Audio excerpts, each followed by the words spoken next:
আপনি তো ওমরা হজ করে এসেছেন, যে মাইকের সামনে দাঁড়ান। আপনি কাবা শরীফে গেছেন, জি।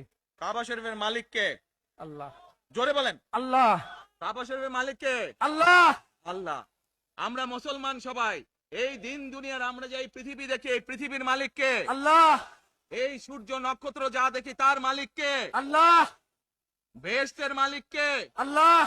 দোজখের মালিক কে? আল্লাহ। আচ্ছা দাঁড়ান, এবার আপনি বসেন এখানে। আপনারা সকলেই সাক্ষী দিলেন দোজখের মালিক আল্লাহ, বেহেশতের মালিক আল্লাহ, এই পৃথিবীর মালিক আল্লাহ, কাবার মালিক আল্লাহ।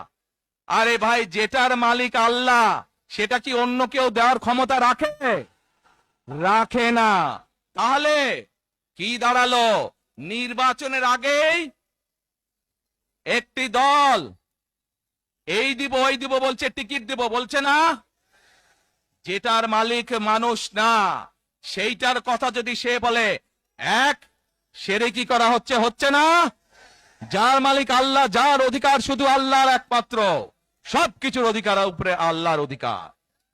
কাজেই আগেই তো আপনাদেরকে ঠকাচ্ছে, নির্বাচনের ফলে তাহলে কেমন ঠকাবে আপনাদেরকে বোঝেন এবার।